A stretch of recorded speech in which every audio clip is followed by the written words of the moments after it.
Salut les barbus et bienvenue sur ce nouvel épisode de Barbu Nawak. La dernière fois, on avait parlé de positionnement et de recherche de boulot via votre CV et via plein d'autres trucs. Aujourd'hui, on va parler de l'entretien d'embauche. Allez, c'est parti.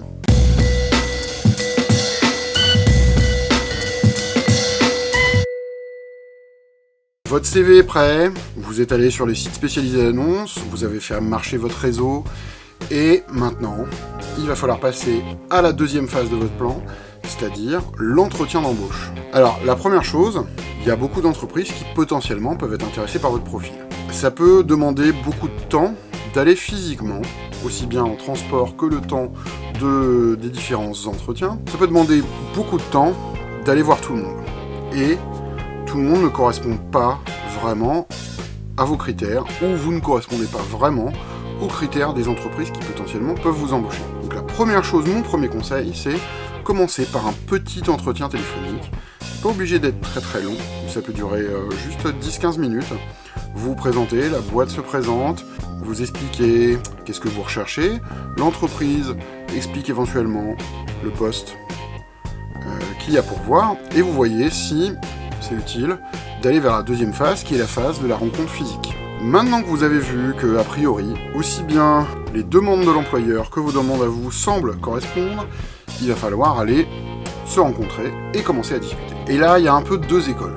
Il y a la première école qui dit essayez de vous présenter sous vos meilleurs jours, donc allez-y en costard-cravate, brossez-vous les cheveux ou la barbe, si vous avez plus de cheveux comme moi. Faites en sorte de faire une très bonne première impression. Je pense que pour certains boulots, ça peut être indiqué. C'est-à-dire, si vous allez dans une grosse boîte, si votre but c'est d'aller dans une banque, pas de problème. Moi, ma niche est un tout petit peu plus bizarroïde.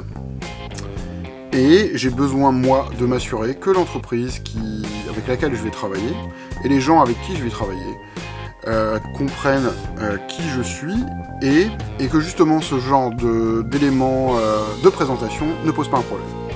Donc, en fait, je fais complètement le contraire. C'est-à-dire, alors, j'y vais pas, bien sûr, en treillis, camouflage, sous ce genre de choses, mais j'y vais en jean et en t-shirt, complètement classique. Et si jamais, justement, l'aspect vestimentaire ne va pas, et pose un problème, ce sera un des éléments qui fera en sorte que l'entretien se passera potentiellement pas bien. Justement, puisqu'on aborde le thème des fringues, c'est super important. Pour votre entretien, il faut que vous soyez à l'aise. Et je vais vous prendre mon exemple. Je me suis acheté un jean tout neuf pour aller faire mes entretiens. Et j'ai passé plusieurs jours à casser mon jean, entre guillemets. C'est-à-dire faire en sorte que je me sente vraiment bien dedans. Donc pendant à peu près une semaine, j'ai mis mon jean avant d'aller passer des entretiens. Ce qui fait que je vais passer des entretiens, je suis super à l'aise dans un pantalon que je connais, que mes fesses connaissent, et qui fait en sorte que je vais pas me dandiner sur mon siège pendant tout mon entretien parce que je me sens pas bien. Et c'est super important. Et c'est un autre conseil que j'ai un peu à donner, c'est soyez vous-même. Vous pouvez très bien faire en sorte d'apparaître comme étant quelqu'un d'autre.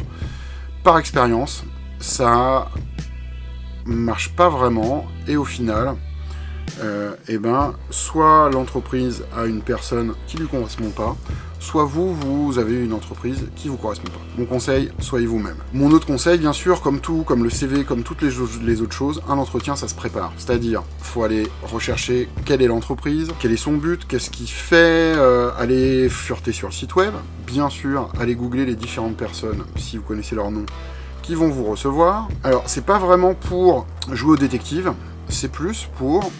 Eux ont énormément d'informations sur vous, via votre CV, via les recherches qu'ils ont pu faire. Le but est vraiment de contrebalancer, entre guillemets, le pouvoir, et de vous mettre dans une espèce de... psychologiquement, dans un meilleur... et de vous mettre psychologiquement dans une situation où vous n'êtes pas complètement à votre désavantage.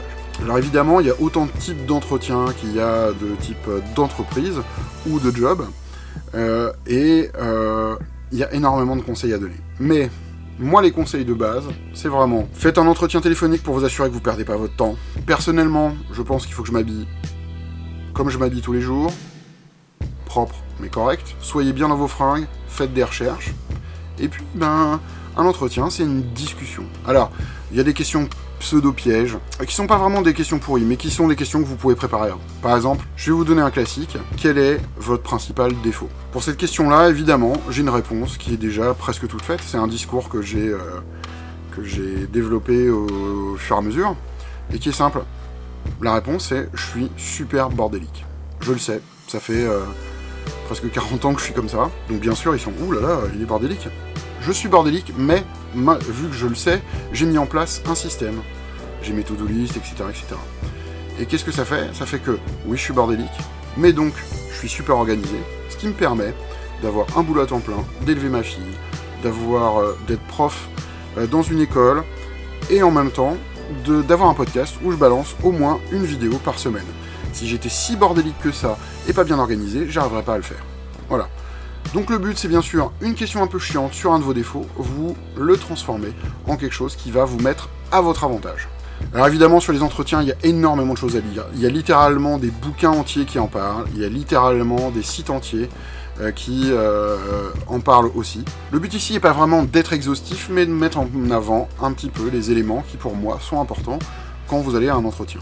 Alors, un dernier élément, et ça plaira pas à certains, peut-être, mais un entretien, c'est un peu comme un date, c'est-à-dire c'est un peu comme un rendez-vous avec une meuf ou un mec. Les premiers, vous êtes nerveux, vous êtes pourris, donc quand je le sais, et quand je sais que je vais dans une période où je vais avoir des entretiens, je prends volontairement 2 ou 3 entretiens où je sais que j'ai pas vraiment envie d'aller travailler dans cette boîte-là, pour me mettre en route. Une espèce de mise en jambe. Je le fais pas quand je prends des rendez-vous avec des meufs, encore que, il faudra peut-être. Ça me permet justement d'être à l'aise, de roder mon discours, et d'être beaucoup plus à l'aise, en général. Voilà, c'est à peu près tout ce que j'ai à dire sur les entretiens.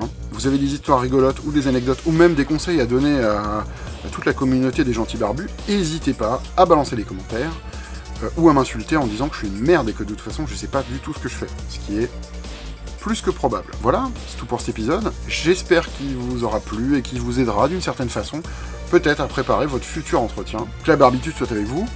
Inspirez-vous, faites des trucs, et à bientôt.